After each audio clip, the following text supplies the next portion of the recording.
Jody Russo crossed a busy New York street, walked into a restaurant full of armed men, grabbed a complete stranger by the collar and kissed him on the mouth. Hard, deep, like she'd known him her whole life. The man she kissed was Hector Ritchie, the most feared mafia boss on the East Coast. And 3 seconds earlier, a sniper's red dot had been resting on his forehead. She didn't know his name. She didn't know his world. She only knew that if she didn't kiss him right now, he was going to die. Before we go any further, please hit that subscribe button and stay with me until the very end of this story because the twist will leave you speechless. And while you're at it, drop a comment telling me what city you're watching from. I love seeing how far my stories travel around the world. Now let's begin. The bar smelled like old whiskey and burnt lemon peel that Tuesday afternoon, and Jody Russo was wiping down the same stretch of mahogany she'd already wiped twice. She did that when her hands needed something to do, but her brain was somewhere else. And her brain lately was always somewhere else. "You're scrubbing a hole through the woods, sweetheart." Jody looked up. Eddie, the old regular who came in every afternoon at 3 and left at 5:30 without fail, was tapping his empty glass against the bar. "Sorry, Eddie. Got my head in the clouds." "Clouds, huh?" Eddie smiled at her with that crooked mouth of his. "Pretty girl like you shouldn't have her head in the clouds. Should have it on a man." "Eddie, when I'm 71, I can say what I want.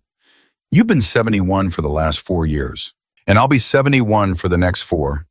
Pour me another." Jody poured him another. Bourbon neat, 2 fingers, the way he liked it. Eddie was the only customer in the bar at 3:15 on a Tuesday, which was why she'd been wiping the same stretch of wood. Tuesdays were dead. Tuesdays were when she could think too much. And thinking too much was a bad habit for a woman with a past like hers. She'd been pouring drinks at this place McCall's for almost 2 years now.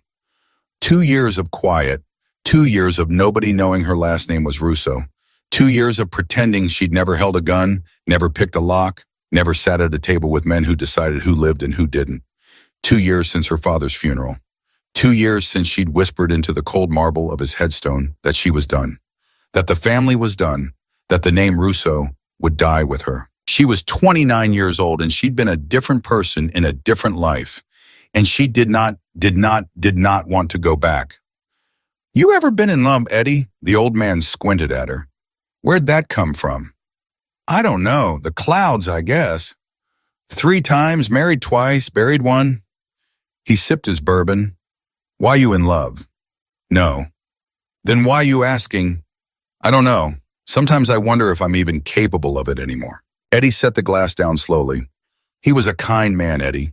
He'd been a longshoreman his whole life and he'd seen things, and Jody sometimes thought he saw through her too. "Sweetheart," he said, "you're 20-something years old. You got a whole life ahead. Don't talk like a woman who's already buried hers." Jody smiled, but it didn't reach her eyes. "Get out of here, Eddie. Go home to your cat." "My cat hates me." "Your cat loves you. You're just bad at reading the room." Eddie laughed, drained his glass, and slid a 20 across the bar. "Keep the change, sweetheart. Buy yourself something pretty." "Eddie, that's a $6 drink."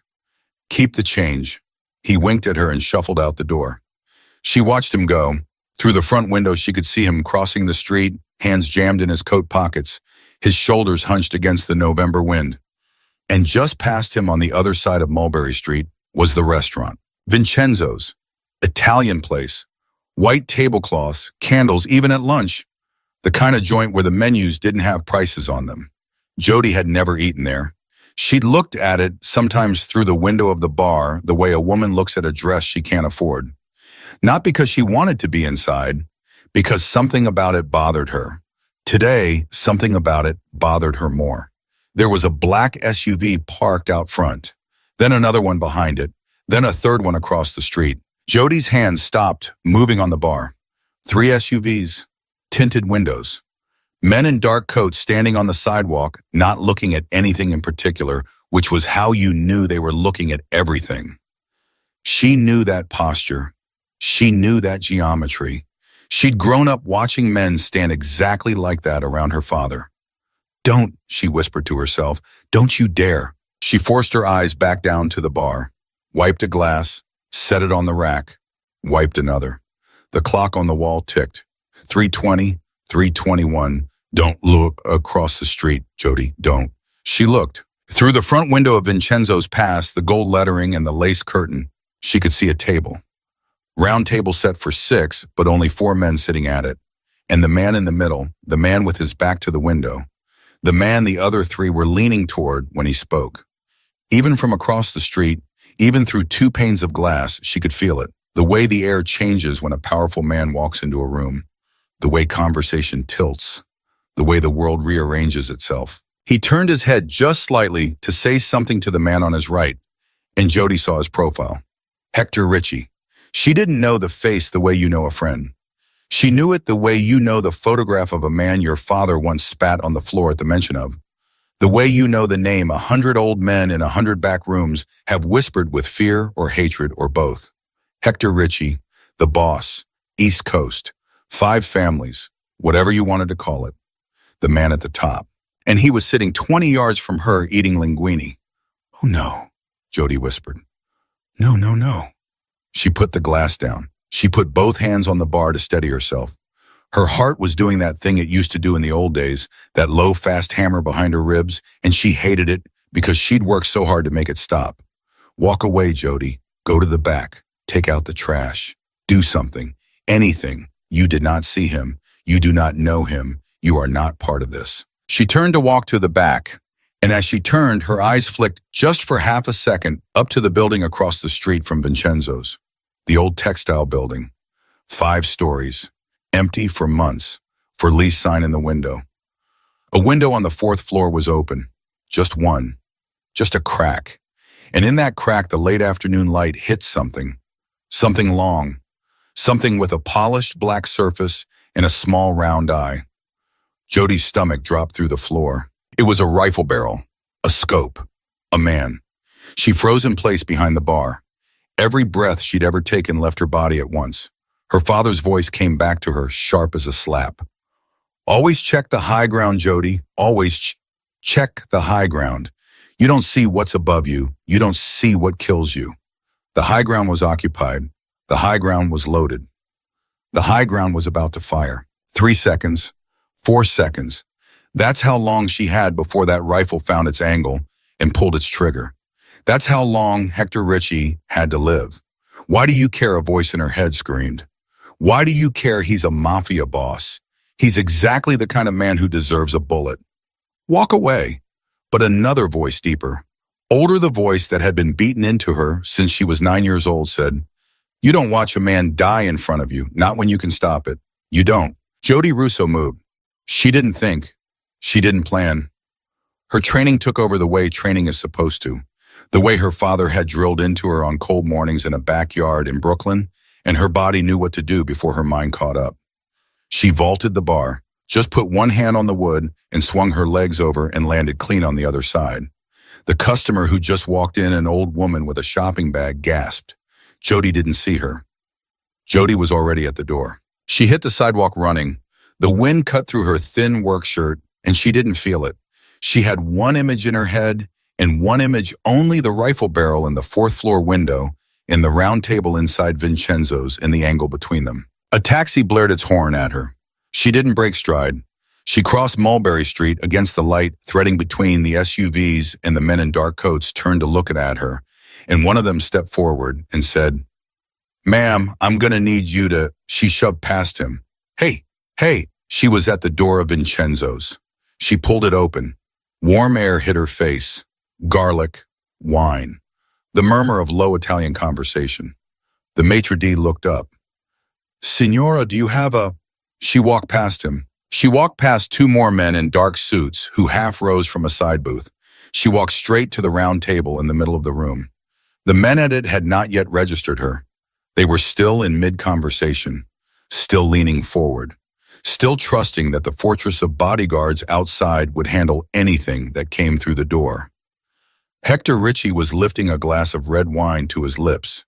Jody Russo did not stop walking. She walked right up to him, put one hand on the back of his head, one hand on his jaw, and pulled his face to hers. She kissed him, hard, full, on the mouth. She kissed him like she'd been kissing him for 10 years and had missed him for 9 of them. She kissed him with her body angled deliberately between him and the front window, her shoulders broad, her hair falling across the side of his face, her torso shielding the angle from the textile building across the street. The wine glass froze halfway to his mouth. Hector Ritchie did not move. The 3 men at the table did not move. The 2 men in the booth did not move. Time in Vincenzo's restaurant came to a complete and absolute stop. The only thing moving in the entire room was Jody's mouth on his. Half a second, 1 second, 2. Somewhere 4 floors up and across the street, a man with a sniper rifle put his eye to a scope and saw a woman's back, a woman's hair, a blocked shot. A target who was no longer a target because there was a civilian in the way, and civilians meant witnesses and witnesses meant problems. 2 seconds later, the rifle barrel withdrew from the window. The window slid shut. A man in a black coat picked up his weapon case and walked very calmly down 4 flights of stairs and out a back door and away. Inside Vincenzo's, Jody pulled her mouth from Hector Ritchie's. She did not step back. She kept her body where it was between him and the window because she did not yet know if the shooter had given up or just changed angles. Hector Ritchie's eyes were 2 inches from hers. They were dark, nearly black, and they were not the eyes of a man who'd just been kissed.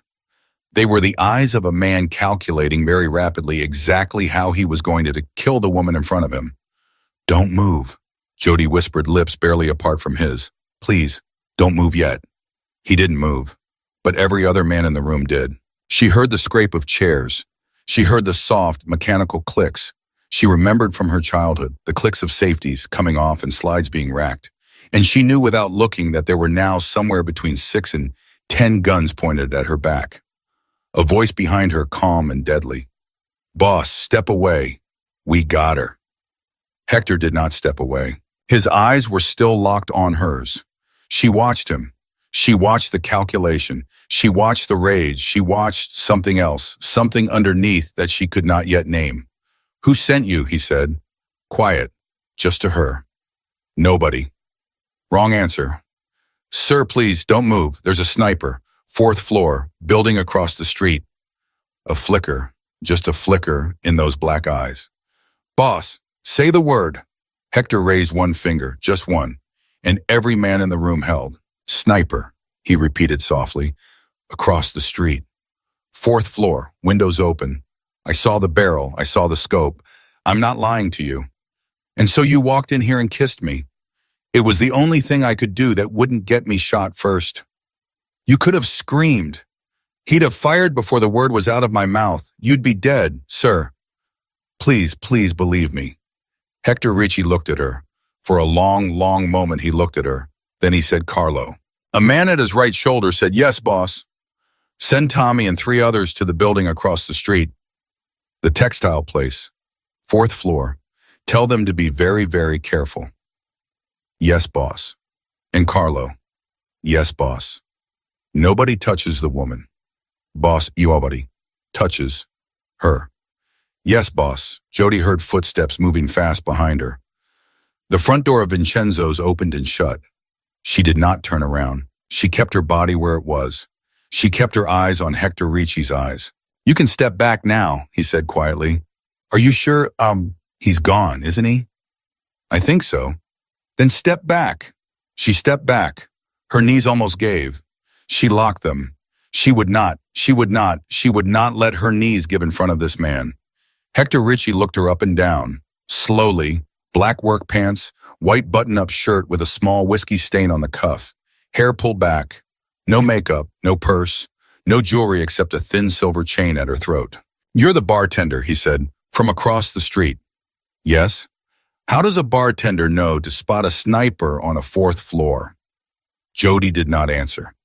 "How does a bartender vault a counter, run across a street, push past 4 of my men, and decide that the best way to save a stranger's life is to kiss him in the mouth?" She still did not answer. "Look at me." She looked. "How?" Her throat was so dry she had to swallow twice before she could speak. "My father trained me." "Your father?" "Yes." "And who was your father, Signora?" She closed her eyes. She did not want to say it. She had not said it out loud in 2 years. She had buried it. She had killed it. She had walked away from it. "Open your eyes." She opened them. Whose him, Hector, Richie said again softer this time, was your father. Jody Russo took a breath. Frank Russo. The room which had been still became completely silent. Even the air seemed to stop. Hector Richie did not blink. He did not move. He stared at her like a man looking at a ghost. Frank Russo, he repeated. Yes. Frank Russo of Brooklyn. Yes. Frank Russo, who buried Vito Acosta in the trunk of his own Cadillac in 1998. She didn't say anything. Frank Russo, who I attended the funeral of 2 years ago in a cemetery in Queens. Yes. Frank Russo, who I personally placed a white rose on the grave of. Jody's eyes burned. She did not let the tears come. She had not cried for her father in front of anyone, and she was not about to start now in this restaurant in front of this man. Sir, I just want to go home. Hector Richie laughed. It was not a kind laugh. It was not unkind either. It was the laugh of a man who has just been handed the most unexpected gift of his entire life and does not yet know whether to thank God or curse him. Sweetheart, he said softly, you are not going home. Sir, you just saved my life in front of my men, in front of my enemies, in front of the entire city by the time the news travels. You think you go back to wiping that bar across the street and nobody comes for you? You think the man who hired that sniper doesn't already know your face? He knows your face. He knows your name by tomorrow. He knows where you sleep by Thursday. Jody's hands, which had been trembling, went very still. What are you saying? I'm saying you don't have a home to go to anymore. I have a home. You had a home. Sir, please, I just acted on instinct. I don't want any part of this. I left this life. I made a promise to my father at his grave that I would never. Your father, Hector said, was the closest thing to a brother I ever had in this world. Jody's mouth fell open. She closed it. You didn't know that. No, he didn't tell you. He didn't tell me anything about anything after I turned 18. He sent me to college. He sent me away. He told me to forget. Hector Richie nodded slowly. That sounds like Frank. He was quiet for a long moment. The men in the room were still standing with their hands inside their jackets. Nobody breathed without his permission. Sit down, he said. Sir. Sit down, Jody Russo. Have a glass of wine. We have a great deal to talk about. I don't drink on the job. You're not on the job anymore. She did not sit. She stood there, her arms wrapped around herself in the middle of a room full of armed men, and she thought about the bar across the street, and Eddie, and her quiet apartment with the cat she'd named Whiskey, and the 2 years of careful peace she had built brick by brick by brick. She thought about her father's grave. She thought about her promise. And she thought about the rifle barrel in the 4th floor window, and the man behind it, and the question of what that man would do tomorrow when he learned that the bartender across the street from Vincenzo's had a name, and the name was Russo. Hector Richie pulled out the chair next to him. Jody, he said, and his voice was not hard. It was not cruel. It was something else entirely. Something low and certain and almost gentle. Sit, please. She sat, and somewhere in the back of her mind, very quietly, the door she had locked 2 years ago at her father's grave clicked open. The chair was warm. That was the first thing Jody noticed. The chair was warm because somebody else had been sitting in it 2 minutes ago, and that somebody else had stood up and walked away without being told, because Hector Richie had pulled it out, and when Hector Richie pulled out a chair, every other chair in the room emptied. She did not look at the men around the table. She kept her eyes on her hands folded in her lap, the knuckles white. A waiter she had not seen approach set a glass of red wine in front of her. He did not ask if she wanted it. Hector Richie had ordered it without speaking, with a small movement of 2 fingers, and the wine had appeared. Drink, Hector said. I told you. I don't drink on the Jody. She picked up the glass. Her hands shook. She set it down again without sipping. Hector watched her. He watched her the way a man watches a coin spinning on a table, waiting to see which side it lands on. You have your father's arms, he said quietly. Long fingers, good for the piano. Frank had hands like that. Could have been a concert pianist if life had pointed him a different way. Don't. Don't what? Don't talk about him like you knew him. I knew him. Lots of men say they knew him. Lots of men are liars. Hector took a slow sip of his own wine. I am not on this particular subject one of them. Jody's jaw tightened. Where were you when he was dying then? The room got very quiet. Hector set his glass down. I was in Italy. Convenient. My mother was dying in the same week. I made a choice. I have not in 2 years stopped paying for it. She looked up at him for the first time since she'd sat down. His face was unreadable, but his eyes, those black, steady eyes, did not flinch. Your father, he said, called me on a Tuesday morning. He told me his liver was finished.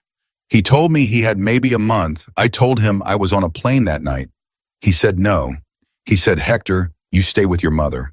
I had my time. She doesn't have hers yet. He said, I'll see you on the other side. 3 weeks later, he was dead. My mother lived another 9 days after that. I had buried her on a Tuesday and your father on a Friday, and I have not slept a full night since. Jody's eyes burned. She blinked hard. She would not cry. She would not. He never mentioned you. He wouldn't have. He was protecting you. From what? Hector smiled. There was no joy in it. From this conversation, from this room, from the chair you were sitting in. She looked away. How old were you, bud? He asked, when he sent you to school. 18. Where? Boston, then Chicago for grad school. He didn't want me anywhere near New York. And what did you study, Jody Russo? Nursing? He laughed. Actually laughed this time. A real one. Short and surprised. Nursing. 2 years at Mass General, 1 year of trauma rotation. I quit when he got sick. Came home to take care of him. And after I needed something quiet. I'd been in trauma bays for 3 years. I'd seen enough blood. I just wanted to pour drinks for old men and go home to my cat.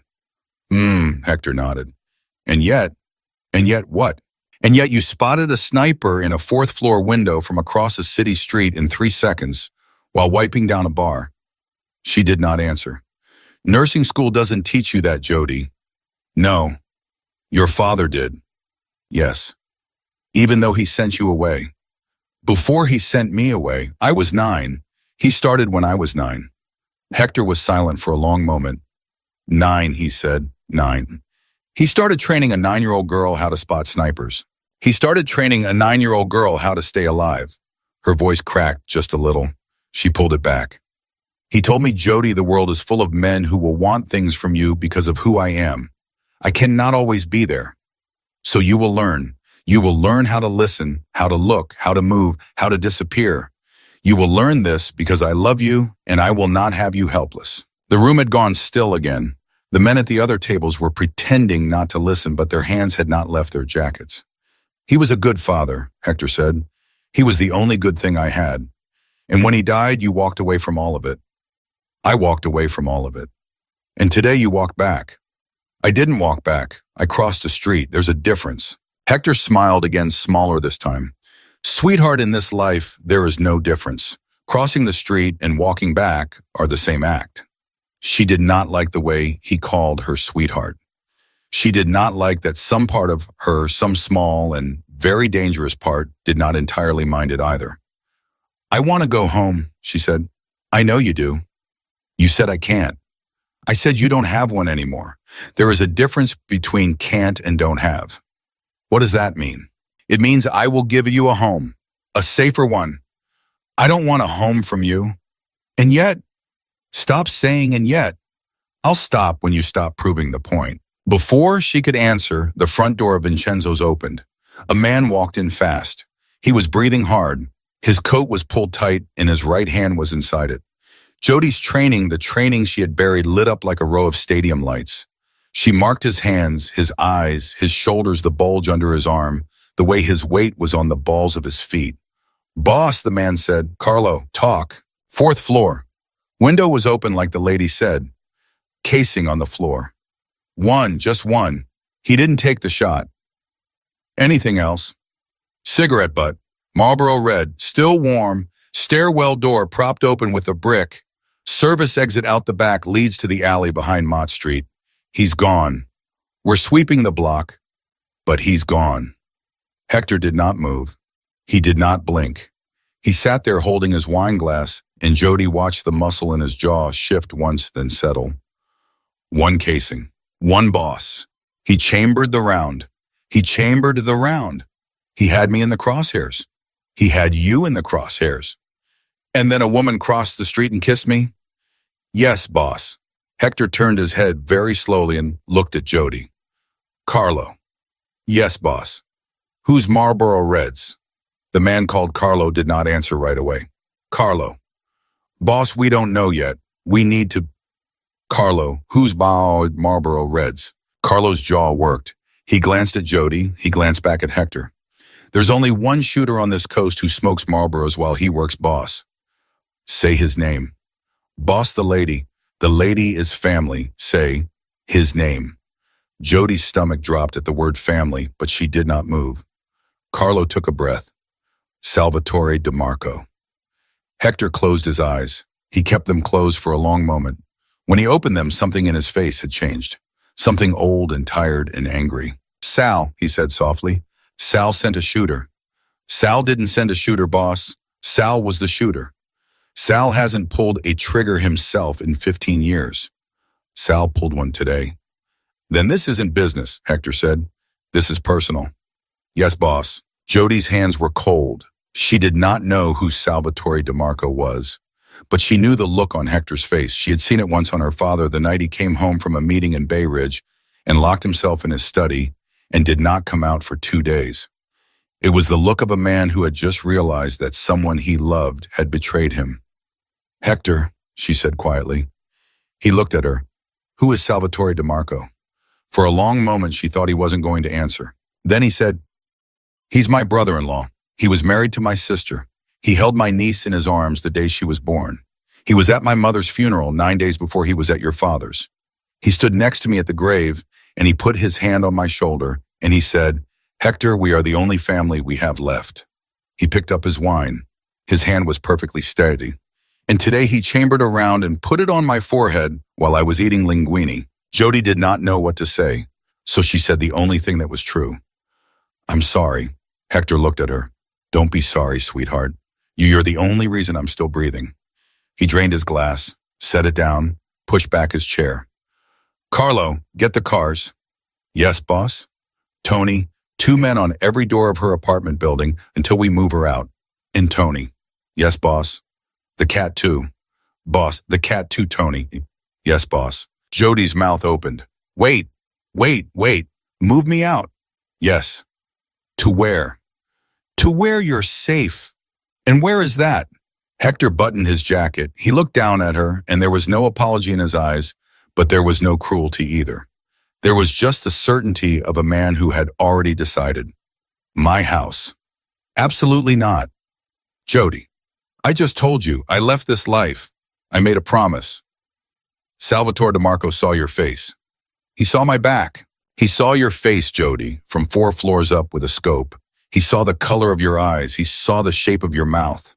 By tomorrow morning, he has your name. By tomorrow afternoon, he has your address. By tomorrow night, he has a man at your door, and that man is not coming to talk. You don't know that. I know Sal. I know him better than I know my own reflection. I helped raise him, Jody. I taught him how this works. I taught him that you don't leave a witness, especially a witness who can identify you, especially a witness who put her body between you and your shot. Her throat closed. She tried to swallow and couldn't. So you have 2 choices, Hector said. You come with me, or you go home and you wait. Wait for what? Wait for him. The words landed on her like a hand on the back of her neck. She thought of her apartment, the little blue couch she'd bought at a thrift store, the kitchen window with the ivy and the chipped mug, Whiskey, her gray tabby, who slept on her chest at night and purred so loud he sometimes woke her up. She thought of her front door, and a man with no face standing on the other side of it. My cat, she heard herself say. Tony's getting the cat. He doesn't like strangers. Tony's good with cats. He's not good with strangers. Jody. She put her hands over her face. She kept them there. She breathed in. She breathed out. She tried one last time to find the road back to the life she had built. The bar, the apartment, the 2 years of careful peace. There was no road back. The road back had ended the moment she crossed Mulberry Street. She lowered her hands. If I come with you, she said, I am not yours. I didn't say you were. Don't get any ideas. Sweetheart, I have many ideas. I assure you none of them involve forcing a Russo to do anything she has not chosen. I am not your family. You are Frank's daughter. That is not the same thing. In this life, Jody, it is exactly the same thing. She stood up, her legs held this time, barely. One condition, she said, name it. When this is over, when Salvatore DeMarco is handled, when the threat is gone, I walk. He looked at her for a long time. You walk. You don't follow. I don't follow. You don't send anyone. I don't send anyone. Swear it. On what? On my father's grave. The room got still again. Carlo by the door drew in a breath. The men at the other tables exchanged looks. You did not in this world swear on a grave lightly, and you did not in this world swear on the grave of Frank Russo at all unless you meant it. Hector Ricci did not look away from her. On Frank Russo's grave, he said, I swear it. When this is finished, you walk. I do not follow. I do not send. You go where you want. You live how you want. And no man in this thing of ours will ever lay a hand on you again, because the word will go out from me today that Jody Russo is untouchable until the end of her natural life. She could not speak. He saw it. Now, he said more gently, let's go. She walked behind him to the door. Her legs felt like somebody else's legs. Her hands felt like somebody else's hands. The men in the room rose as Hector passed and inclined their heads, and a few of them inclined their heads at her too, which was a thing she had not expected and did not know how to receive. At the door, Hector paused. Carlo. Yes, boss. The bar across the street, McCall's. Yes, boss. The owner is a man named Patrick McCall, old Irish, used to box. Find him. Tell him Jody has a family emergency. Pay him 6 months of her salary in cash. Tip him generously. He liked her. I want him to keep liking her. Yes, boss. And the old man at the bar, the one who tipped her $14 on a $6 bourbon. Jody's head snapped up. How do you... Sweetheart, I've been watching that bar for 6 months. I've been watching you for 6 months. Her stomach turned. What? We'll talk about it in the car. Hector. Carlo, the old man, Eddie Halloran, find out where he lives. Make sure nobody bothers him. He's got nothing to do with this, and I don't want anybody putting a hand on him to get to her. Yes, boss. Now move. The men moved. Outside, the November wind hit her face. The black SUV was idling at the curb. A man in a dark coat held the back door open. Hector gestured for her to get in first. She didn't move. You've been watching me. Yes. For 6 months. For 6 months. Why, Bayo? Get in the car, Jody. Tell me why, or I don't get in. Sal would have killed you tonight either way. Get in the car. Why have you been watching me, Hector? He looked at her. The wind moved his hair. He had a faint scar above his left eyebrow she had not noticed before. Because 2 years ago, he said, your father called me from his hospital bed, 3 days before he died. He was on so much morphine he could barely speak. And he asked me one thing. She could not breathe. What? He asked me to keep an eye on his daughter, without her knowing. He said she's going to try to hide. Let her hide, but watch from a distance. Make sure nobody finds her. And I said yes. For 2 years, Jody, every man who has come within 50 feet of you on a bad street, every car that's slowed down outside your apartment, every drunk who has gotten loud at your bar has been quietly handled. You have not noticed because you were not meant to notice. She put a hand on the SUV to steady herself. That is the only promise I have made to a dying man in 20 years, Hector said. And I have kept it every single day. And today you crossed the street and stepped between me and a bullet.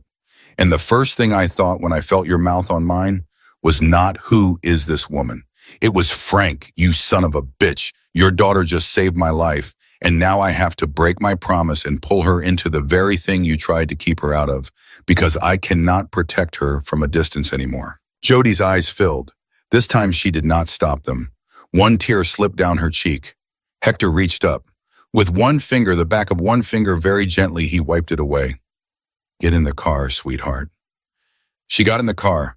The door shut behind her with a soft final sound, like the closing of a book she had thought she had finished reading 2 years ago, and was only now beginning to understand had always been about her. Nobody spoke for the first 10 minutes of the drive. Jody watched the city slide past her window. The streets, she knew the streets she had walked home on 1,000 times, and she felt the strangest thing. She felt for the first time in 2 years that she was being driven somewhere she could not walk back from. Hector sat beside her, not touching her, not looking at her. His phone was in his hand. He was reading something. His thumb scrolled, paused, scrolled again. His face gave nothing away. In the front seat, Carlo was on a different phone, speaking low and fast in a mix of English and Italian. She caught fragments. The textile building, the brick, the cigarette. Get me Marco.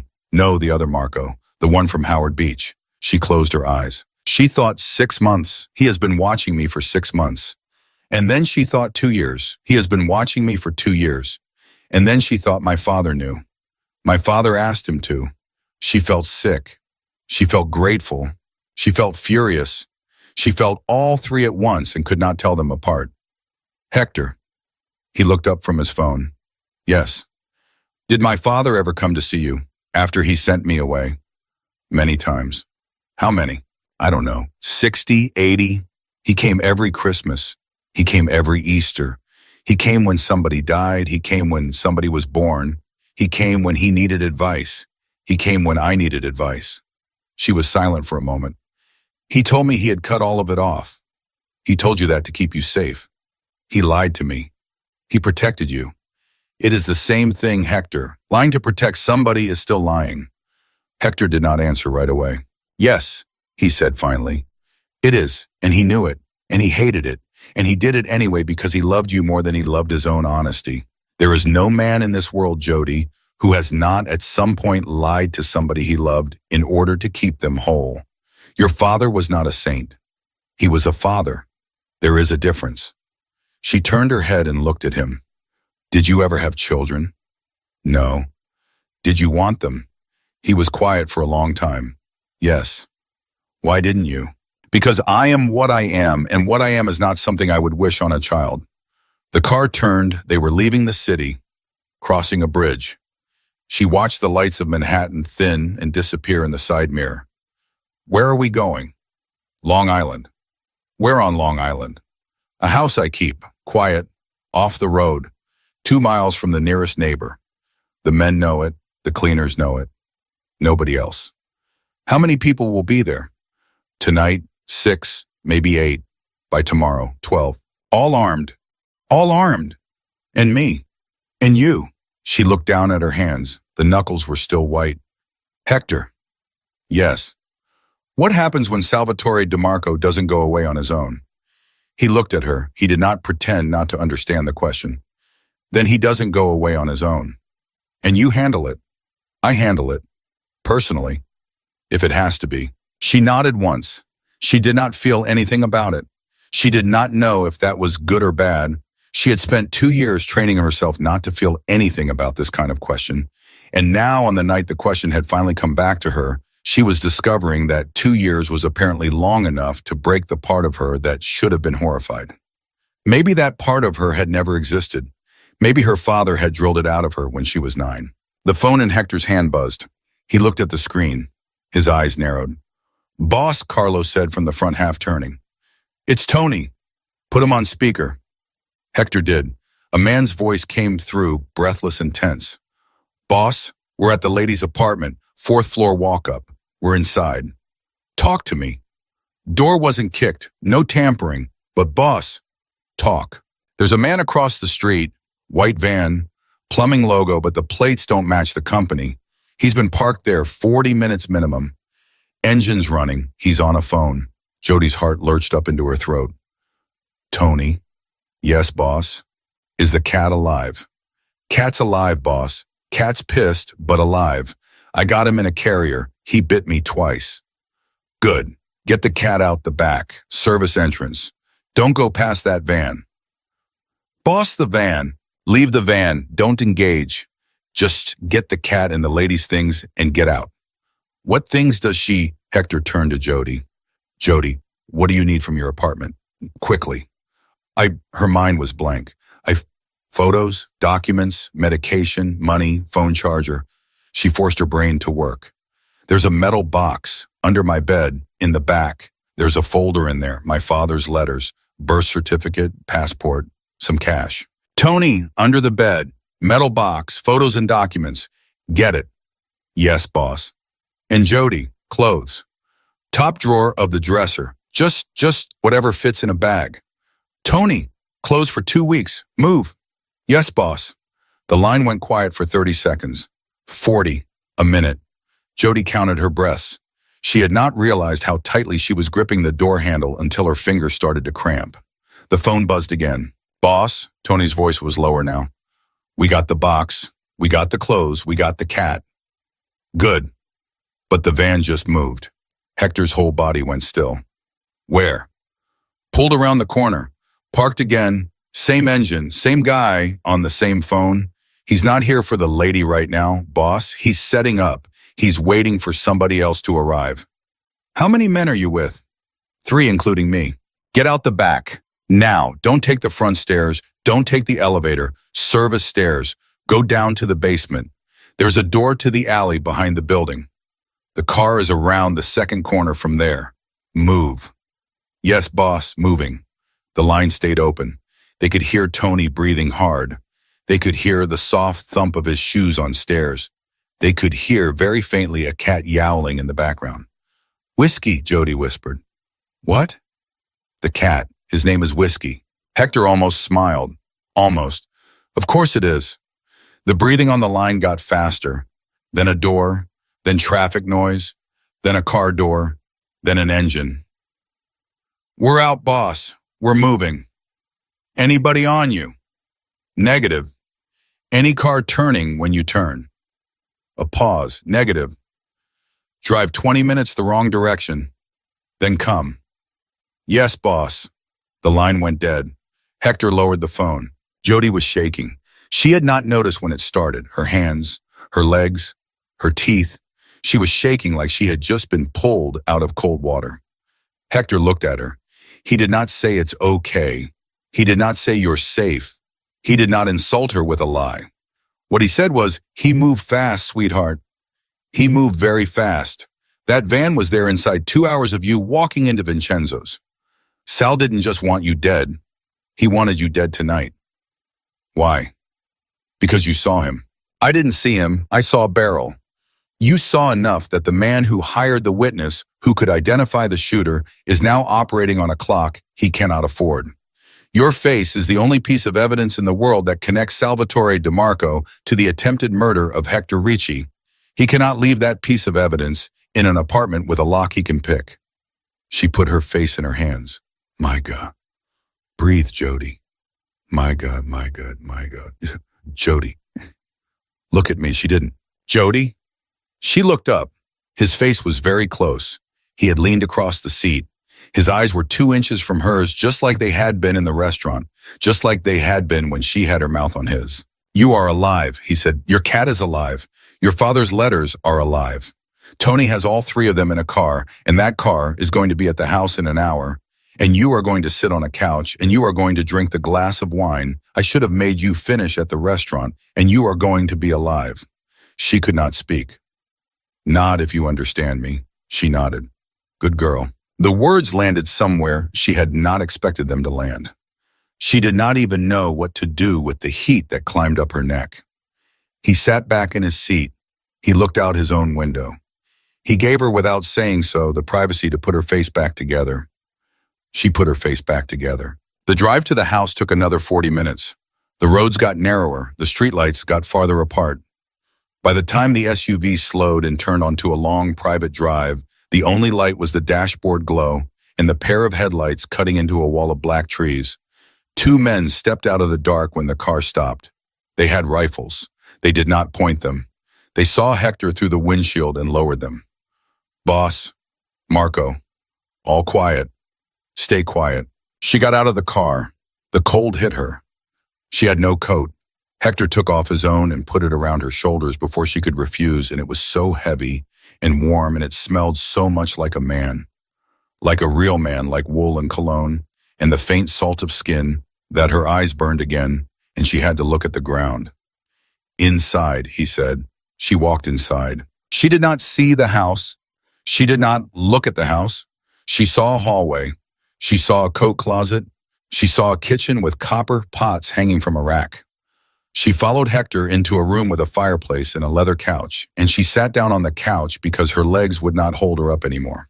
A woman she had not seen before came into the room with a glass of water and a small plate of bread and cheese. She was older, 60, maybe 65, gray hair pulled back, sharp eyes. She set the water down on the table in front of Jody and looked at her. Really looked the way an aunt looks at a niece who has just walked in from a long bus ride. Eat, the woman said. Drink, you are too pale. Thank you. My name is Renata. I am the housekeeper. I am also the cook. I am also the woman who tells the men to wipe their feet. If you need something, you come to me, not them. They do not know how to bring a glass of water without spilling it. Jody almost laughed. It came out as a small wet sound. Thank you, Renata. You eat. I am bringing soup. Soup first, then more, then sleep. She left. Hector had been watching from the doorway. He stepped into the room. He did not sit on the couch. He sat in the chair across from her, and he leaned forward with his elbows on his knees, and he watched her with that black, careful gaze. Jody. Yes. I need to ask you something, and I need you to tell me the truth. Okay. Is there anyone in this world besides your cat who is going to notice that you did not come home tonight? She thought about it. Eddie, the old man at the bar. He'll notice tomorrow when I'm not there at 3. Eddie's covered. Carlo handled him. What else? My boss, Patrick, also handled. She stopped. There's a woman in my building, Mrs. Alvarez. She watches whiskey when I work late. She'll worry. We'll send her flowers and a note that you had a family emergency. That's it? That's it? That's it? He nodded slowly. 2 years, he said softly. And the only people who would notice you are gone are an old drunk, a bar owner, and your downstairs neighbor. I wanted it that way. I know you did. I'm not lonely. I didn't say you were. I had a cat. Yes. I had a job. Yes. I was fine. Sweetheart, I was fine, Hector. You were surviving. There is a difference, but She set the glass of water down because her hand had started to shake again, and she did not want to spill it. Don't do this to me tonight. Not tonight. All right. Just not tonight. All right, Jody, not tonight. There was a long silence. The fire popped. Somewhere in another part of the house, a man laughed at something another man said. A car door shut outside. Hector? Yes. What are you going to do about Salvatore? He looked at her for a long moment. That is not a question for tonight either. I want to know. Tomorrow. Tonight. Jody. Tonight, Hector. Because tomorrow I am going to wake up in a bed I do not own, in a house I do not know, and I am going to remember that the entire reason I am here is a man named Salvatore DeMarco, and I would like to know before I close my eyes what you intend to do about him. He sat back in the chair. He laced his fingers together. He looked at the fire. I am going to find him, he said, and I am going to sit across from him at a table. And I am going to ask him why. And when he tells you, then it will depend on what he tells me. What does that mean? It means I am not a man who kills family without listening first, Jody, even family that has tried to kill me. She studied him. She thought of her father. She remembered suddenly a thing he had said to her once, when she was 14, when she had asked him why he did not kill a man who had cheated him. Her father had said, because once you do it, you cannot undo it. And the men who cannot undo things are the men who lose in the end the most. You sound like my father. He taught me. He taught you. He taught me a great many things, Jody, some of which you are now benefiting from, even though you did not know you would. The front door opened down the hall. Footsteps, a muffled voice, then a wall, loud, furious, outraged. Jody was on her feet before she knew she was standing. A man in a black coat came into the room, holding a small cat carrier at arm's length the way a man holds a thing that has been biting him. Ma'am, whiskey. The cat saw her. The yowling stopped. The cat went absolutely silent. 2 enormous yellow eyes locked on her face. She dropped to her knees. She unlatched the carrier. The cat came out like a small gray rocket and went straight up into her arms and pushed his face under her chin and started to purr so loud she felt it in her ribs. She broke. She had been holding it together since she'd vaulted the bar. She had been holding it together when she'd kissed a stranger. She had been holding it together when the stranger had turned out to be the most dangerous man in New York. She had been holding it together when he'd told her he'd been watching her for 2 years. She had been holding it together when a van had moved on her block. She held the cat and she broke. She didn't sob. She just sat on the floor of a house she had never been in and held a cat and let the tears go. Hector did not come over. He did not put a hand on her shoulder. He did not say anything. He simply got up, walked to the doorway, and quietly told Tony to put her bag in the room at the end of the hall and Renata to bring the soup whenever the lady was ready and the men in the kitchen to keep their voices down for the rest of the night. Then he came back, sat in his chair, and waited.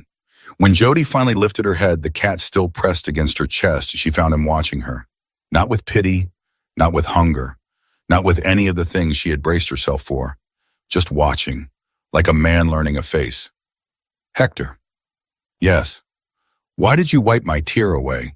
In the car, with the back of your finger. He looked at her for a long moment. Because if I had used the front of my finger, he said quietly, I do not think I would have been able to stop there. She did not know what to say, so she said nothing. She just held her cat and looked at this man who had been watching her from a distance for 2 years and felt for the first time since her father had died that she was not actually alone in the world. And the part of her that had spent 2 years building a wall against this exact feeling, brick by brick by brick, felt the first stone slide quietly out of place and fall. She slept 4 hours, maybe 5. The cat slept on her chest the entire time, and when Jody woke up, the gray light of morning was already in the room, and Whiskey was staring at her face from 2 inches away, with the offended patience of a creature who had decided it was past time for breakfast. All right, she whispered. All right, you tyrant! She sat up, her body ached. Her brain, for one merciful second, did not remember anything. And then it remembered everything. Vincenzo's, the kiss, the wine, Salvatore DeMarco, a white van on her block, a man's coat around her shoulders, a finger wiping a tear from her cheek. She put her face in her hands. She breathed in. She breathed out. Then she got up. There were clothes folded on a chair by the door that were not hers, soft gray sweatpants, a black sweater, thick socks. Renata had been in the room and Jody had not even heard her. That should have made her feel watched. Instead, somehow it made her feel held. She dressed. She found a bathroom. She splashed water on her face. She looked at her reflection in the mirror and did not recognize herself, which was new and also old, because there had been a year after her father's death when she had not recognized herself either. She went down the hall. The kitchen smelled like coffee and bacon, and something else, something rich and tomato-based that did not belong to breakfast in any country except the one Renata had come from. Renata was at the stove. She turned when Jody came in. Sit, eat. The boss is in his study. He will come when he comes. You eat first. I'm not really. You eat first. Jody sat. She ate. The food was extraordinary. She had not realized she was hungry until she had finished half a plate, and then she could not stop. Renata watched her with the satisfaction of a woman who has fed many people in a long lifetime and knows the exact moment when grief turns into appetite. More. Renata, I can't. More, you are too thin. I am not too thin. You are too thin for what is coming. You eat now while you can. Jody's fork paused. What is coming, Renata? The older woman looked at her. Her eyes were not unkind. They were simply truthful. I do not know, child, but in this house, when there are this many men, and when they speak this quietly in the hallway at 6 a.m, something is coming. So you eat, you drink your coffee, you sit straight, and when the boss calls for you, you go. Jody ate the rest of the plate. When she was finished, Renata took it without a word, set down a cup of black coffee, and walked out of the kitchen. Jody sat with her hands around the warm cup. She listened. The house was not loud, but it was not quiet either. It was the particular hum of a house with too many people in it pretending not to be there. She heard low voices. She heard a door close. She heard a phone vibrate on a table. She heard the soft clink of a coffee cup being set down on a saucer somewhere. Then she heard footsteps coming down the hall. She stood up before she knew she was standing. Hector came into the kitchen. He had not slept. She could see it in his face, the shadow under his eyes, the faint line of his jaw where it had set and not unset. Good morning, sweetheart. Good morning. He stopped a few feet from her. He did not touch her. He looked at her. He looked at the sweater. He looked at the wet ends of her hair from the bathroom sink. You ate. Renata wouldn't take no for an answer. Nobody in this house takes no from Renata, including you, especially me. For just a moment, the corner of his mouth lifted. Just a fraction. Then it was gone. I need to talk to you, Jody, in the study, now. Okay. Bring your coffee. She brought her coffee. She followed him down a hallway and into a room with a heavy wooden door. He shut the door behind them. He did not invite her to sit. He went to the desk. He picked up a phone. He turned it over in his hand. He set it down. Salvatore called me an hour ago, he said. She set her coffee down on the corner of the desk because her hand was no longer reliable. What did he say? He said he wanted to meet. For what? To explain. She watched him. You're going. Yes. When? Tonight. Hector, listen to me, Jody. Listen carefully. I am not going alone. I am bringing 8 men. The location is mine. The time is mine. The chairs in the room are mine. The waiter is mine. The kitchen is mine. He will walk in with 2 men, both of whom I have known for 15 years, both of whom I trust slightly more than I trust Sal at this moment. He will sit down. He will tell me his story. I will listen. And then I will know what to do. Hector, he tried to kill you yesterday. Yes. And now you are going to sit across a table from him. Yes. That is insane. That is the rules. She stared at him. What rules? The rules of this thing of ours, Jody. There are rules. They are old. They are not always rational, but they exist for a reason. If a man in our world wants to talk before he dies, he gets to talk. If I do not give him that I am not the boss, I am just a man with a gun. And the moment I become just a man with a gun, every other man in this thing of ours starts wondering whether they need a gun for me. She closed her eyes. My father said something like that to me once. He would have. He said the day a boss stops following the rules, his men start counting bullets. That is exactly the sentence. He used to say it about a man named Petrosino. Petrosino was the boss before me. She opened her eyes. Then your father served under him. My father served under his father before that. The 2 families have been linked for 60 years, Jody. It is not a coincidence that Frank Russo's daughter walked across the street and stepped between me and a bullet. It is not a coincidence that you were across the street to begin with. It is not a coincidence that of all the bars in this city, the one Patrick McCall owns is the one with a clear line of sight into Vincenzo's, which is the restaurant my father ate in every Tuesday for 40 years. Something cold went down her spine. What are you saying? He looked at her. I am saying I do not yet know what I am saying. I am saying that there are too many threads in this fabric for me to call it an accident. I am saying that your father got you that job. My father has been dead for 2 years. Your father 2 years ago made a phone call to Patrick McCall. She could not breathe. What? Patrick McCall told Carlo last night in the back office of the bar, with a check for 6 months of your salary on the table between them, that the only reason he hired you 2 years ago was because Frank Russo called him from a hospital bed and asked him to. Patrick had not heard from your father in 11 years. He owed your father a debt. He gave you the job. He did not tell you he knew your father. He has called your father's lawyer once a month for 2 years to confirm you are still showing up. Her hands were showy again. My father got me that job. Yes. My father put me across the street from a restaurant that you eat in once a week. And yes. Why? Jody, sweetheart, sit down. Why, Hector? Sit down. Why? Because I think your father knew. Knew what?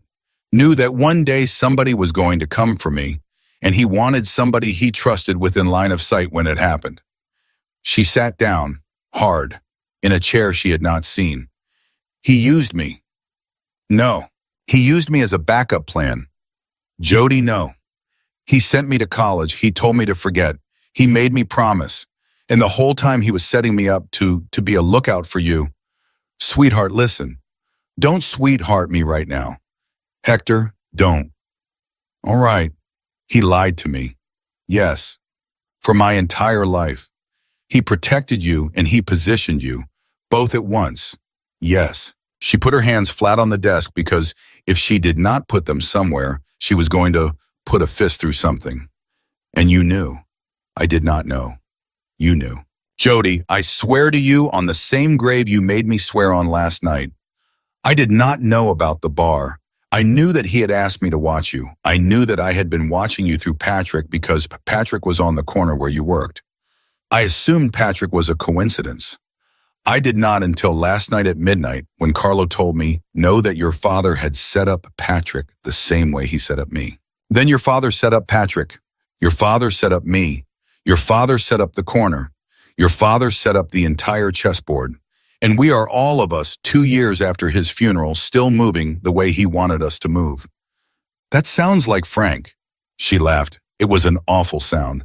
It was not a laugh. That sounds exactly like Frank. She put her face in her hands. For a long moment, she did not move. Hector did not speak. The only sound in the room was the tick of a clock somewhere on a shelf. Finally, she lifted her head. Hector. Yes.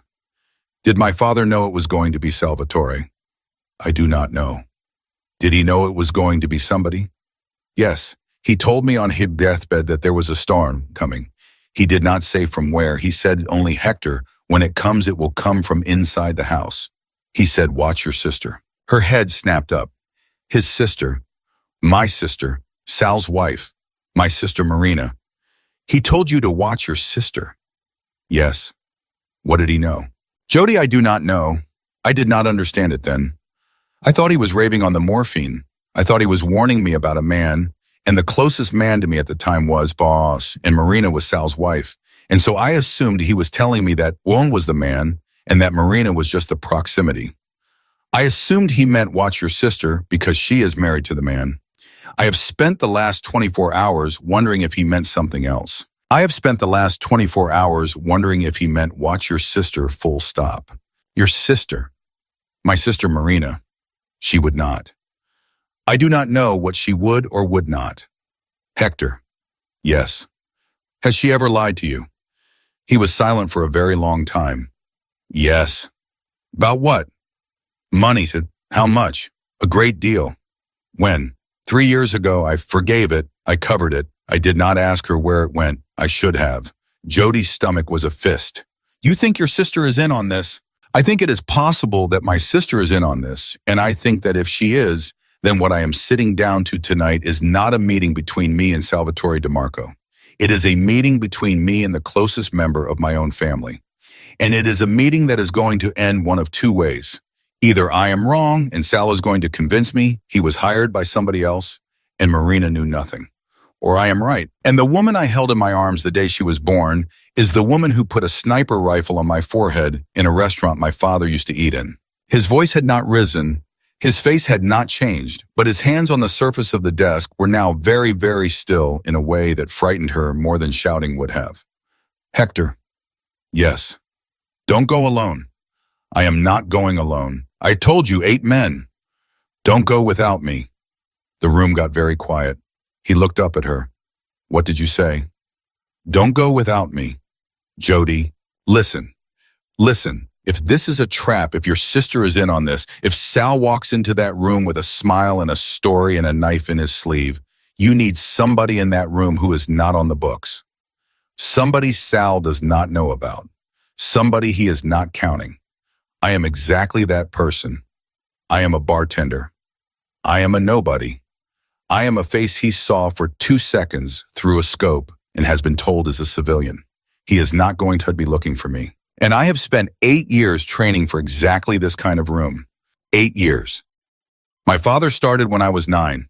He stopped formally when I was 17. He started again on weekends when I came home from college.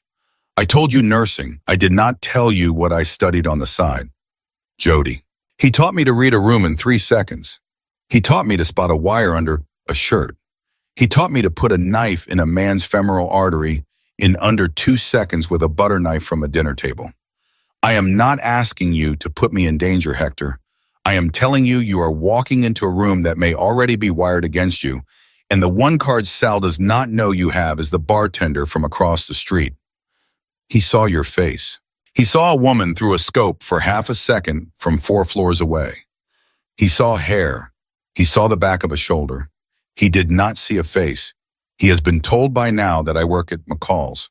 He has not been told because nobody knows that I am Frank Russo's daughter. That information is in this room and only in this room. He stared at her. You want to walk into a room with Salvatore DeMarco tonight? I want to be in a room with Salvatore DeMarco tonight. Not at the table, in the room, as a waitress, as a coat check girl, as a woman pouring water, as anything. So that if it goes wrong, there is one set of hands in that room he is not counting. Jody, Hector, your father would put me in the ground.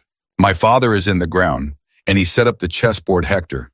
He set it up, and right now you and I are the only 2 pieces left who know the whole board. If I sit in this house tonight and you do not come back, then Frank Russo's last move was a move he lost. I am not going to let my father lose his last move.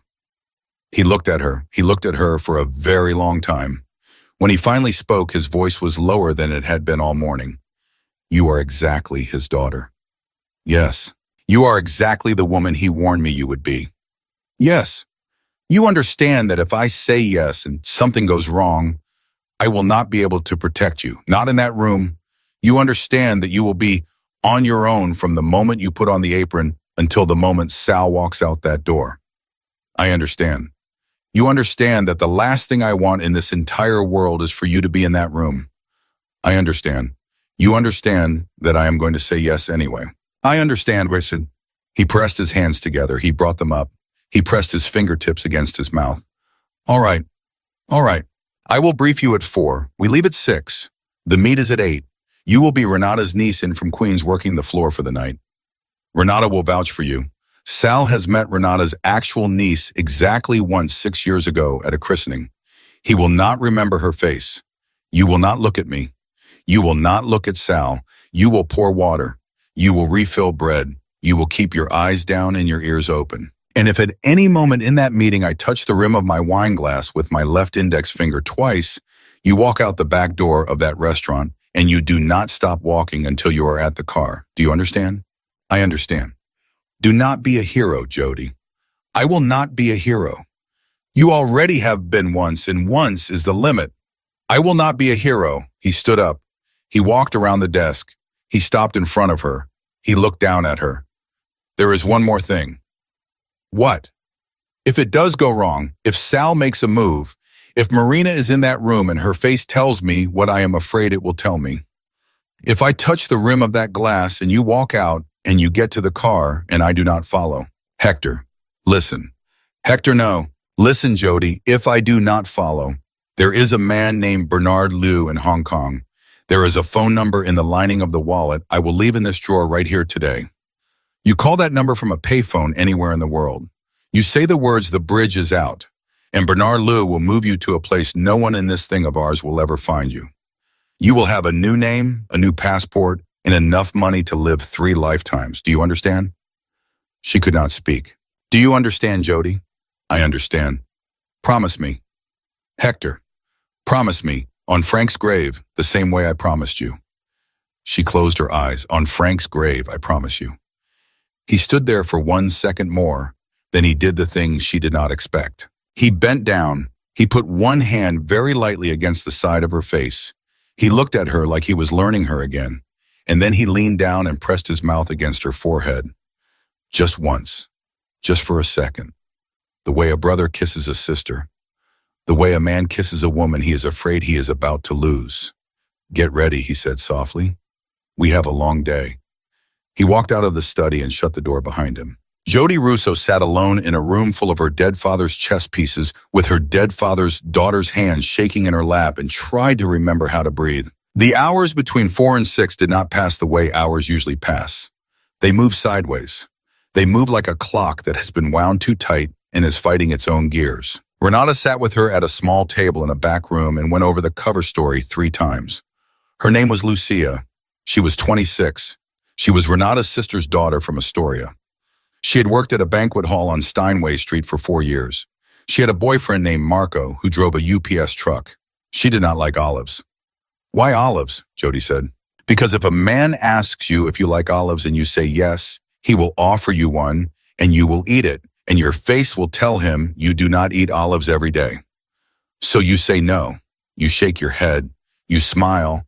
You say not since I was a kid. You move on. All right. And you do not look at the boss. All right. Not once. And all right. Not even when he speaks. Not even if he laughs. Not even if a glass breaks. You are a girl pouring water. You are a girl who does not know who he is. All right. And the man across from him. Salvatore. You do not call him Salvatore. You do not call him anything. He is sir. He is signore. He is the man with the empty glass. You fill the glass. You do not look at his face. You do not let him look at your face longer than 2 seconds. You move on. All right. And if at any moment, child, your hands begin to shake, you put down the pitcher. You walk to the kitchen. You drink a glass of water. You come back. You do not pour water with shaking hands. Shaking hands are how a girl gets noticed. All right, Renata. The older woman looked at her for a long moment. You are not afraid. I am afraid. You do not look it. That is because I had a good teacher. Renata reached out. She took Jody's hand. She held it. Your father, she said quietly, ate at this house once. 8 years ago. He came for a wedding. He drank 1 glass of wine. He looked at me in the kitchen and he said, Renata, if anything ever happens to me, watch the door for my daughter. I said, Frank, I do not even know your daughter. He said, you will. One day you will. Jody's eyes burned. He told everyone, didn't he? He told the people who mattered, yes. He told everyone except me. That is what fathers do, child. They tell everyone except the one they are protecting. It is how love speaks in this kind of family. Jody wiped her cheek with the back of her hand. Renata, yes. Will I be all right tonight? I do not know, child, but I know this. You are walking into that room with the only 2 things in this world that have ever beaten Salvatore DeMarco at his own game, which are your father's name and your mother's instinct. She had not heard her mother mention it in 12 years. My mother. Your mother was the sharpest woman in 5 boroughs, child. She read a man before he sat down. Your father loved her because she was the only person he could not lie to. You have her eyes. You will see what you need to see in that room. Jody nodded once. She could not trust her voice. Renata patted her hand. Now, stand up. Practice the walk. Practice with the pitcher. 3 more times. She practiced 3 more times. At 6, she came out of the back room in a black uniform and a white apron with her hair pulled back and a pair of glasses with clear lenses pushed up on her face. Hector was waiting in the hall. He looked at her. He did not say anything for a long moment. Sweetheart, don't. I was not going to compliment you. What were you going to say? I was going to say I almost did not recognize you. Good. Almost. Almost is not enough. Almost is enough for Salvatore. He has not been looking at the help in 20 years. Hector, yes. If something happens to you in that room. Jody, if it does, yes. I want you to know I am glad I crossed the street. He looked at her for a long second. I have been glad, he said quietly, since the moment your mouth touched mine. He turned. He walked away. She followed him to the car. The drive into the city was not long. It was only an hour, and yet it felt like the longest hour of Jody's life. She rode in a separate car from Hector. That was the rule. Renata sat beside her. 2 men sat up front. Nobody spoke. By 7:40, she was in the kitchen of a restaurant she had never seen. By 7:50, she had a pitcher of ice water in her hand and an apron tied around her waist, and her hair retied even tighter than before. By 7:55, she was standing by the swinging door of the kitchen, looking through a small, round window at a long table with 8 place settings, and she watched as Hector Ritchie walked in and 4 of his men with him, and they took their seats. At 7:58, the front door of the restaurant opened.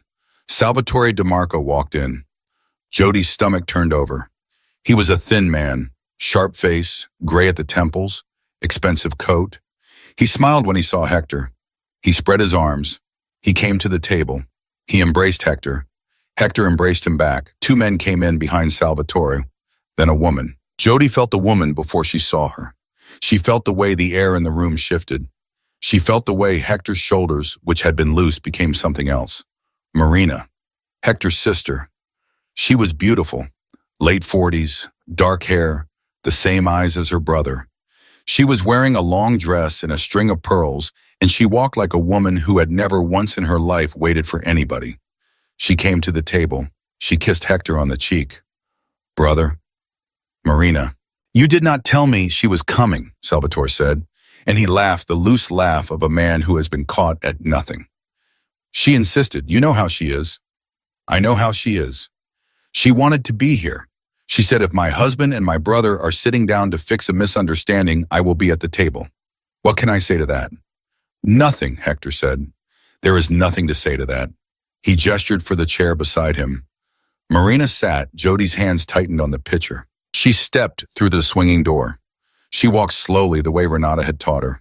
She did not look at Hector. She did not look at Salvatore. She did not look at Marina. She looked at the glasses. 8 glasses. She filled them in order, starting from the chair farthest from Hector. She filled Marina's last. When she leaned over Marina's shoulder to pour, she let her eyes flick down. Just once, just for half a second, Marina's right hand was in her lap. Her right hand was holding a small black object. A phone, with the screen face down, with one finger resting on the back of it. Jody poured the water. She straightened. She walked away. She walked to the kitchen. She set down the pitcher. She picked up a basket of bread. She came back. She circled the table the other way. She set down the bread. She did not look at Hector, but as she passed behind his chair, she let her left hand brush very lightly against his shoulder. A double tap, 2 fingers, then gone. It was a signal her father had taught her when she was 11 years old. If you ever see a thing in a room I cannot see, and I am the man with the back to the wall, you tell me with your hand. 2 taps, that is all. 2 taps and I will know. Hector did not move. He did not turn his head. He did not blink. But his right hand, which had been on the table, slid into his lap. And under the table, where no one could see, his thumb pressed against the inside of his left wrist. A signal of his own. To his men. Stand by. Jody kept walking. She filled the bread basket again. She walked to the kitchen. She walked back.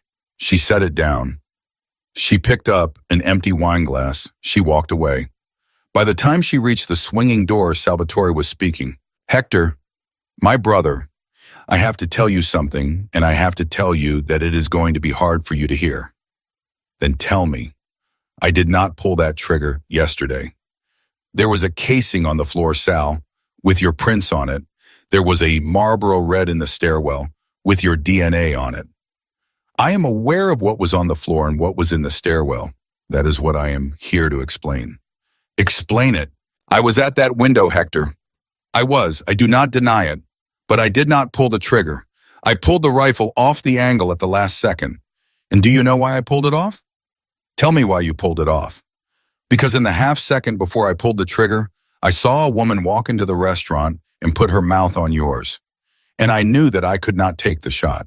Not at you, not in front of a witness, not anymore. Hector did not speak. I am going to tell you the whole story, Hector. I am going to tell you everything. And I am going to tell you because I am tired.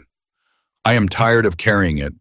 And because you are my brother, and because I have loved you for 40 years, and because I cannot do this anymore. Sal, let me speak. Sal, let me speak, Hector. Hector raised one finger. Salvatore took a breath. 3 years ago, your sister came to me. She told me that she wanted out of this life. She wanted to take what was yours. She wanted to go to Switzerland. She wanted me to come with her. I told her no. I told her I loved her, but I would not raise a hand against you. She told me she would do it without me. I did not believe her. Marina's face had gone white. She started moving money. You know about the money. You forgave her. You should not have. She kept moving it. She made friends in places I did not like. She started talking to a man in Chicago. A man you and I both know is not our friend. She paid that man $2 million 8 months ago. I did not know what for. I asked her. She told me it was for a piece of land. I knew she was lying. I started watching her. Marina's right hand moved. Jody saw it move. The phone. Marina was lifting the phone. Jody did not think. She did not plan. She dropped the wine glass. It shattered on the floor with a sound like a gunshot. Every head in the room snapped toward her, including Marina's. For one full second, Marina's eyes were on Jody. For that one full second, Marina's right hand was frozen on the phone but not pressing it. In that one full second, Hector's left hand came up off the table and his right hand came out of his lap and the four men behind him moved. Two of them went straight for Marina. One went for Salvatore's bodyguards. One went for the front door. Marina screamed, not in fear, in rage. She tried to press the phone. A hand came down on her wrist before her finger could move. Another hand took the phone out of her grip. A third hand pulled her chair back from the table. "Don't," Hector said quietly. "Don't, Marina. Get your hands off me. Don't."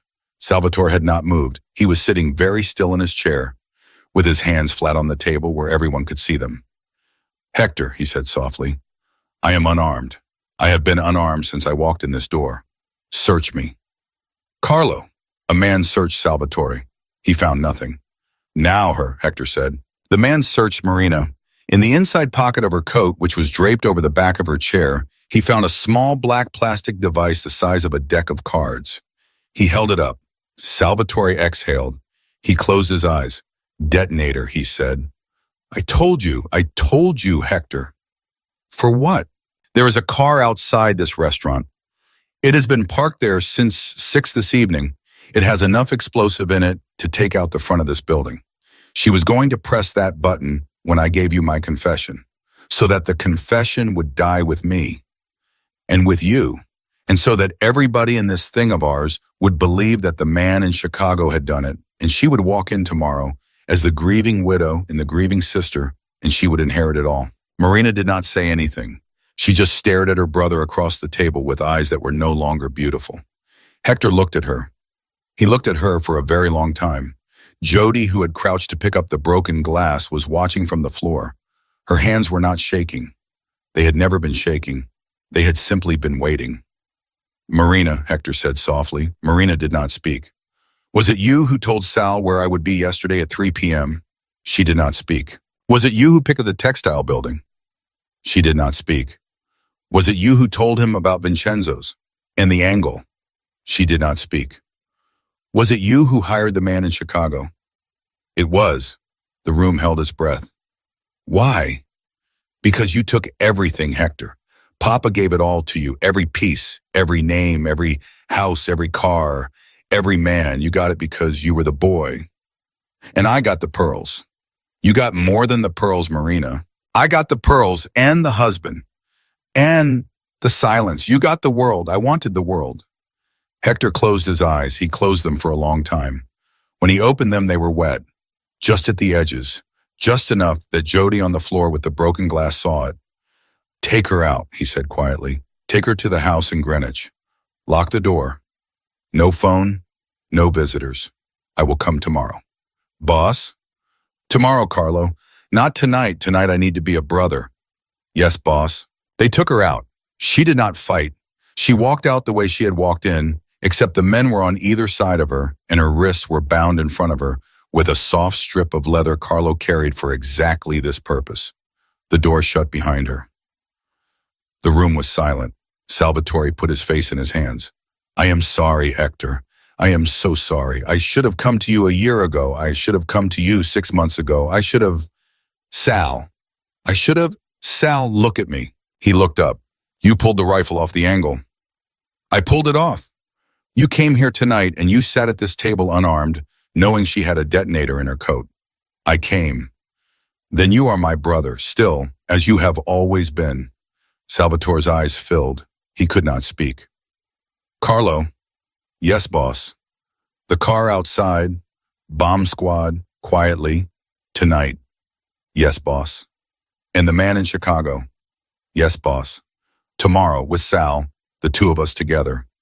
"Yes, boss." He turned his head very slowly and he looked at the woman on the floor in the apron, gathering the pieces of the broken glass. "Lucia," he said, and there was something in his voice she had never heard before. "Yes, signore."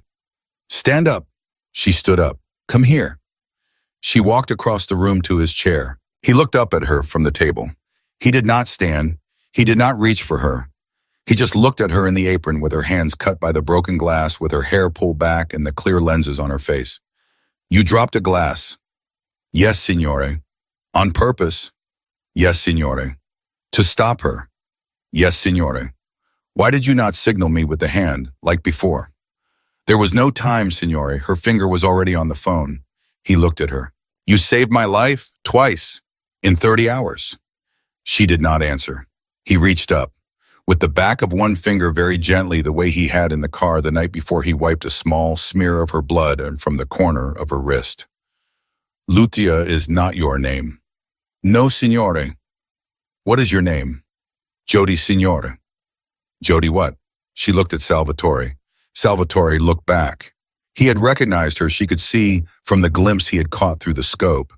He had said nothing. Russo, she said quietly. Jody Russo, Frank's daughter. Salvatore's mouth fell open. Frank Russo's girl. Yes. Frank Russo's girl is the one who walked into Vincenzo's yesterday and… Yes. My God. Yes. He put his face back in his hands, but this time he laughed. It was a wet, broken, exhausted laugh. Frank, you old bastard. You old bastard. You set this whole thing up from the grave. Yes, Hector said softly. He did. He had her on that corner. He had her on that corner. For 2 years. For 2 years. My God. Sal. Yes. Go home. Hold your daughter. Tomorrow we work. Yes, brother. Salvatore got up. He walked to the door. At the door he turned. He looked at Jody. He inclined his head the way the men in Vincenzo's had inclined their heads at her 2 days ago. Signora Russo. Signora. Your father was the best of us. I know, signora. And his daughter is, I think, going to be better. He walked out. The door shut behind him. Hector did not move from his chair. He did not stand up. He did not call Renata. He did not call Carlo. He just sat there at the long table with the 8 place settings and looked up at the woman in the apron and waited. Jody set the broken pieces of glass down on the table. She took off the apron. She took off the glasses. She let her hair down. She walked around the chair until she was standing in front of him. She looked down at him. Hector. Yes. I am tired. I know you are. I am tired of being Frank Russo's daughter. I know. I am tired of being the chess piece. I know. I want to be the woman. He stood up. He stood very close to her. He did not touch her. Then be the woman, he said quietly. Tell me what that means. It means that the promise I made you on Frank's grave still stands. Tomorrow when this is finished, when Marina is dealt with, and the man in Chicago is dealt with, and the threat is gone, you walk. I do not follow. I do not send. You go where you want. You live how you want. And if I do not want to walk, the silence in the room was the kind of silence that only happens between 2 people who already know the answer. Then you do not walk. And if I want to stay, then you stay. As what? As whatever you want to be. Tell me what you want me to be, Hector. Sweetheart, tell me. He looked at her for one long, quiet second. Then he reached up and put one hand against the side of her face. Not the back of his finger this time. The whole hand, warm and steady and certain. Mine, he said softly, if you want to be. She closed her eyes. She thought about her father, the chessboard, the 2 years of careful silence, the bar across the street, Eddie, whiskey, the white van, the 4th floor window, the kiss in the restaurant, the wine, the cat in her arms, the forehead kiss, the dropped glass, the detonator, the look on Marina's face, the look on Salvatore's face, the look on Hector's face right now. She opened her eyes. She put her hand over his hand on her face. Yes, she said. Yes, what, sweetheart? Yes, Hector. I want to be. He bent down. He kissed her. This time there was no sniper. There was no scope. There was no audience of armed men. There was just a man and a woman in a quiet room with the broken glass at their feet and her hand on her face, and his mouth on her mouth the way she had put hers on his 30 hours ago. Only this time it was not to save a life. This time it was to start one. When she finally pulled back her forehead against his, her breath against his lips, She whispered the only thing left to say, mine too. And in the long, long story of the Russo family and the Ritchie family and the 60 years of names and houses and graves between them, those were the words that finally closed the book her father Frank had been writing his entire life. The book he had hidden from her, the book he had positioned her inside of without ever telling her, the book that had ended at last, not with a bullet or a betrayal, but with a daughter who had crossed a street, kissed a stranger, dropped a glass, and chosen, with her own two hands, the life her father had spent 30 years trying to give her without ever speaking its name. Jody Russo was home, and Hector Ritchie, the most powerful man on the East Coast, the man who had buried his promise to her father the moment her mouth had touched his, in a restaurant on Mulberry Street, looked down at the woman in his arms and said the one word that in his world, in his blood, in his bones, had always meant forever. Mine. And this time she said it back.